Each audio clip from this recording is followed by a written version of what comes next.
So hey everyone, welcome back to my channel. और आज मैं आ गई हूँ बेस्ट रिक्रूटमेंट लेकर, जो कि रेलवे की तरफ से हमें देखने को मिलती है। और ये रेलवे की रिक्रूटमेंट में आप कोई भी 10th पास 12th पास अप्लाई कर सकते हैं। उसके लिए आपको सिर्फ इतना करना होगा कि वीडियो को एंड तक जरूर कंटिन्यू करना। और अभी तक अगर आप चैनल पर नहीं हो या फिर आप चैनल को पहली बार विजिट कर रहे हो तो चैनल को सब्सक्राइब जरूर कर लेना। बेस्ट पार्ट आप लोगों के लिए रहने वाला है कि टेलीग्राम चैनल का लिंक आपको डिस्क्रिप्शन में मिल जाएगा, वहाँ से आप सारी ही पोस्ट के लिए अप्लाई कर सकते हैं। ये रिक्रूटमेंट की बात करें तो ये रिक्रूटमेंट आप देख सकते हैं कि डायरेक्टली आप लोगों को ये नोटिफिकेशन रिसीव हुआ है, जो कि रेलवे रिक्रूटमेंट बोर्ड 2025 की तरफ से हुआ है, जिसमें सारी ही नोटिफिकेशन में आज हम सारी ही डिटेल्स क्लियर करेंगे, एक एक इन्फॉर्मेशन क्लियर करेंगे। तो वीडियो में एंड तक ज़रूर बने रहना और सारी डिटेल्स में क्या क्या इन्फॉर्मेशन बताई गई है वो सब चीज़ें जानेंगे। नेक्स्ट हम लोग आ जाते हैं इसकी मेन रिक्रूटमेंट वाली डेट्स पर कि क्या क्या बताया गया है।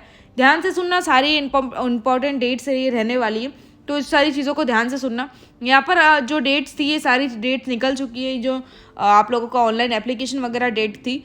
तो यहाँ पर आपको बताया गया है 12/4, यानी कि 12/4 से इसकी ओपनिंग डेट थी। क्लोजिंग डेट की बात कर ले तो यहाँ पर आपको 11/5 यानी मई मंथ इसकी लास्ट डेट रहने वाली है। तो ये चीज़ का ध्यान रखना आप लोगों को। क्लोजिंग डेट यानी कि लास्ट डेट, जो फी पेमेंट की लास्ट डेट है वो 13 तारीख तक बताई गई है, लेकिन सारी ही डिटेल्स आप 11 तक ही कंप्लीट कर लीजिए। यही आप लोगों के लिए बेस्ट रहने वाला है, ये सारी चीज़ें बताई गई है। Date for modification window correction, अगर कोई विंडो पे करेक्शन है तो यहाँ पर 14 तारीख लास्ट बताई गई है, यानी 14 इसकी लास्ट डेट बताई गई है। लेकिन इससे पहले ही आप लोग सारी चीज़ों को ध्यान में रखते हुए इसका फॉर्म फिल करना। यहाँ पे इंपॉर्टेंट डेट्स की हम लोगों ने बात कर ली।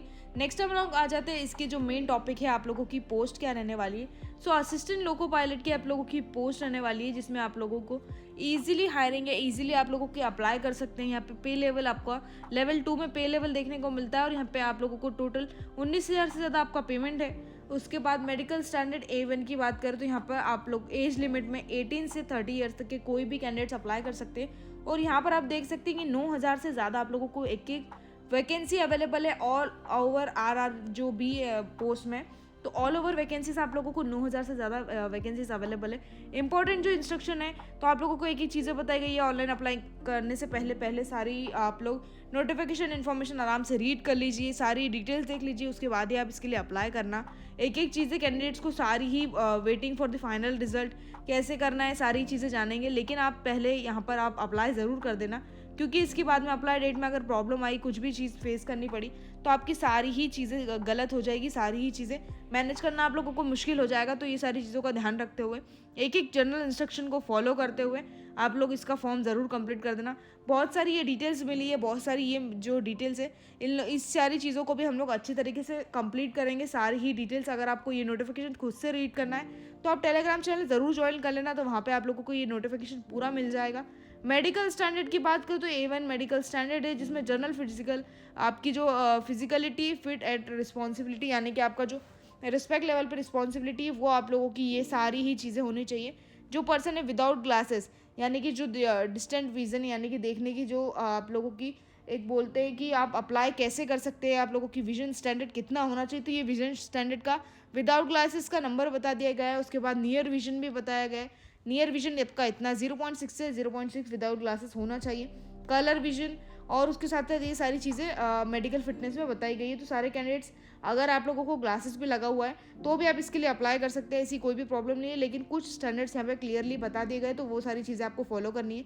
नेशनलिटी सिटीजनशिप की बात करें कि कौन कौन पर्सन अप्लाई कर सकता है, कोई भी इंडियन सिटीजन, कोई भी अगर कोई नेपाल से बिलोंग करता है, भूटान से बिलोंग करते हैं, तो वो सारे कैंडिडेट्स अप्लाई कर सकते हैं। और अगर इंडिया में शिफ्ट हो चुके हैं तो ये सारे कैंडिडेट्स भी यहाँ पे एलिजिबल है, अप्लाई कर सकते हैं। तो आप लोगों को ये सारा क्राइटेरिया बता दिया गया है। बेस्ट पार्ट ये है कि आप लोगों की एज लिमिट सिर्फ 18 ईयर्स है। 18 ईयर्स वाले कोई भी कैंडिडेट्स अप्लाई कर सकते हैं, जिसमें आप लोगों को मिनिमम रिलैक्सेशन भी यहाँ पे देखने को मिलता है। रिलैक्सेशन की डीपली बात करें तो ST/SC कैंडिडेट्स के लिए वो 5 ईयर्स का रिलैक्सेशन है। लास्ट टू लास्ट आपको 45 ईयर्स तक का रिलैक्सेशन यहाँ देखने को मिलता है। Candidates who are serving for group C group D वाले जो रेलवे स्टाफ मिनिमम 3 ईयर्स का एक्सपीरियंस है, यहाँ पे आप लोगों को ST/SC में अगर आप ये सारे कैंडिडेट्स हैं ग्रुप सी वाले 3 ईयर्स का एक्सपीरियंस वाले और मिनिमम 3 ईयर्स की सर्विस वाले, तो यहाँ पर आप लोगों को 45 ईयर्स तक का ST/SC में रिलैक्सेशन देखने को मिलता है। तो अगर आप ST/SC कैंडिडेट से तो आप लोगों को इसमें भी बहुत अच्छा रिलैक्सेशन है। तो आप इसके लिए आज ही ज़रूर अप्लाई करना। और अगर अभी तक आप वीडियो में बने हुए तो चैनल को सब्सक्राइब जरूर कर लेना। नोटिफिकेशन का एक इन्फॉर्मेशन आप लोगों को डायरेक्टली मिल जाएगा और डायरेक्टली आप अप्लाई इसके लिए कर सकते हैं। नेक्स्ट यहाँ पे हमें चीज़ें बताई गई कि आप लोगों के जो एज रिलैक्सेशन यानी कि एज रिलैक्सेशन की बात हम लोगों ने कर ली। आपकी एज ग्रुप वाइज क्या क्या बताया गया, 18 से 30 ईयर्स वाले कोई भी कैंडिडेट्स अप्लाई कर सकते हैं। OBC में आप लोगों की डेट्स क्लियर बता दी गई, 1992 वाले के बाद वाले कैंडिडेट्स, ST/SC में 1990 वाले कैंडिडेट्स और ऑल कैंडिडेट्स फॉर 1/7/2007 से पहले वाले कैंडिडेट्स इसके लिए एलिजिबल है, तो अप्लाई कर सकते हैं। ये सारी चीज़ें आप लोगों को डिटेल वाइज क्लियर करके बता दी गई। Important instruction, all over candidates 10th class pass, कोई भी कैंडिडेट्स है जो 10th पास है वो यहाँ पे इसके लिए अप्लाई ज़रूर कर देना। यहाँ पे इजीली आप इसके लिए अप्लाई कर सकते हैं। साथ ही में आप लोगों को एजुकेशनल क्वालिफिकेशन बताई गई है। इसेंशियल जो क्वालिफिकेशन है वो आप लोगों की कोई भी 10th लेवल पे भी आप इसके लिए अप्लाई कर सकते हो, तो ये भी क्लियर बता दिया गया है। एग्जामिनेशन फ़ी यानी कि एग्जामिनेशन की क्या इसकी फ़ीस रहने वाली है। सो एग्जामिनेशन फ़ी आप लोगों की यहाँ पे 500 बताई गई है और उसके साथ साथ 500 ये जो फीस है ये सारे कैंडिडेट्स के लिए रहने वाली है। और कैंडिडेट्स फॉर बिलोंगिंग यहाँ पे ST/SC, ex serviceman, female, transgender या फिर कोई भी EBC वाले यहाँ पे EBC वाले या फिर कोई OBC वाले कैंडिडेट्स है तो आप लोगों को यहाँ पर सिर्फ 250 यहाँ पे फ़ी आप लोगों का रहने वाला है। फीमेल्स के लिए, ट्रांसजेंडर्स के लिए या फिर कोई भी ST/SC candidates, ex serviceman apply अगर कर रहे हैं तो यहाँ पे सिर्फ 250 आप लोगों का पेमेंट रहने वाला है। तो ये भी आप लोगों के लिए, इसमें भी आप लोगों को बेनिफिट्स देखने को मिलते हैं। वैसे सारे ST/SC कैंडिडेट्स को बहुत सारे बेनिफिट्स है, लेकिन इसमें आपको अलग अलग बेनिफिट्स भी देखने को मिलते हैं। और ट्रांसजेंडर अगर आप कोई अप्लाई कर रहे हैं तो यहाँ पे आप लोगों को भी फी पेमेंट कम है, तो आप लोगों के लिए ये भी बेस्ट रहने वाला है। मोड ऑफ पेमेंट की बात करें तो यहाँ पे UPI से आप आराम से इसके लिए पेमेंट कर सकते हैं। रिफंड ऑफ एग्जामिनेशन की बात करें तो यहाँ पे रिफंड में भी आपको कुछ अमाउंट कट करके रिफंड ये सारी पेमेंट हो जाएगी। लेकिन अगर आप एग्जामिनेशन के लिए अप्लाई कर रहे हो तो एग्जामिनेशन ज़रूर दें और इसका एग्जामिनेशन बहुत ही बेस्ट रहने वाला है। सारी तरीके से आप अप्लाई कर सकते हैं। रिक्रूटमेंट प्रोसेस आपका फर्स्ट स्टेज CBT रहने वाला है। रिक्रूटमेंट प्रोसेस की आपको यहाँ पे ओवरव्यू बता दिया गया है। फर्स्ट प्रोसेस आपका CBT होगा, सेकंड भी आपका CBT होगा और कंप्यूटर बेस्ड एप्टीट्यूड टेस्ट यानी CBAT आपका रहने वाला है। डॉक्यूमेंट वेरिफिकेशन, मेडिकल एग्जामिनेशन, ये 5 स्टेज आपकी रिक्रूटमेंट प्रोसेस में बताई गई है। ये आपका रिक्रूटमेंट प्रोसेस रहने वाला है। और उसके साथ साथ आप लोगों को फर्स्ट स्टेज कैसे होगी, फर्स्ट स्टेज में क्या क्या आने वाला है आप लोगों का, तो पैटर्न सिलेबस वाइज आप लोगों को इसमें भी एक एक डिटेल्स क्लियर करके बता दी गई है। Mathematics, mental ability, general science और जनरल अवेयरनेस। तो यहाँ पे आप लोगों को ये फर्स्ट स्टेज के सारे ही क्वेश्चंस है, इसी में से ही आएंगे। अगर आप वीडियो देख रहे हैं तो वीडियो को ज़रूर स्क्रीनशॉट ले लेना, तो आप लोगों को ये चीज़ भी ध्यान में रहने वाली।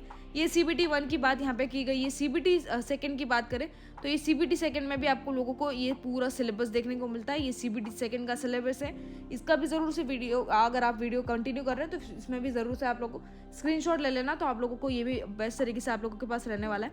यहाँ पे CBT का 2 जो पार्ट भी है क्वालिफाइंग टेस्ट, तो उसके भी जो क्वालिफिकेशन ऑफ कैंडिडेट्स का सारा ही डिटेल्स बता दिया गया है, तो ये पूरी इसकी डिटेल्स रहने वाली, ये भी ध्यान में रख लेना। CBAT की बात करें कि क्या कंप्यूटर में क्या क्या चीज़ें बताई गई, तो ये यहाँ पे भी आप लोगों को वैसे आप लोगों का जो CBAT है वो आपका होने वाला है, तो आप लोगों को ये भी आप स्क्रीनशॉट लेके रख सकते हैं और आप इसके लिए नेक्स्ट अप्लाई कर सकते हैं। ये आप लोगों का 3rd प्रोसेस रहने वाला है। 4th में आप लोगों का जो है डॉक्यूमेंट वेरिफिकेशन होगा। उसके बाद जो मेरिट ऑफ कैंडिडेट जो मेरिट में आएंगे तो वो हाँ आपका यहाँ पे सारा ही डिटेल्स आपको बता दी जाएगी। वेबसाइट जो है आप लोगों की अलग अलग वेबसाइट्स है, ये पूरी वेबसाइट्स आपको बता दी गई है।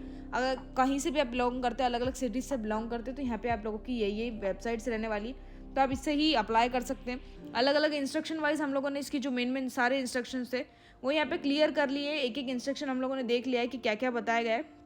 यहाँ पे सारी ही पोस्ट, बहुत सारी अलग अलग पोस्ट हमें देखने को मिलती है। मुंबई से लेके भोपाल, पटना, रांची, कहीं से भी आप इसके लिए अप्लाई कर सकते हैं। बहुत सारी ऐसी अवेलेबल पोस्ट है, तो आप आज इसके लिए ज़रूर अप्लाई कर देना। इससे रिलेटेड अगर आपकी कोई भी क्वेरीज है तो कमेंट्स में ज़रूर लिखना। यहाँ तक हम लोगों ने इसकी सारी ही डिटेल्स कवर कर लिए।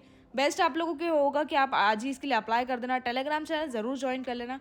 यहाँ तक वीडियो अच्छा लगा हो तो लाइक कर देना, चैनल को सब्सक्राइब कर देना।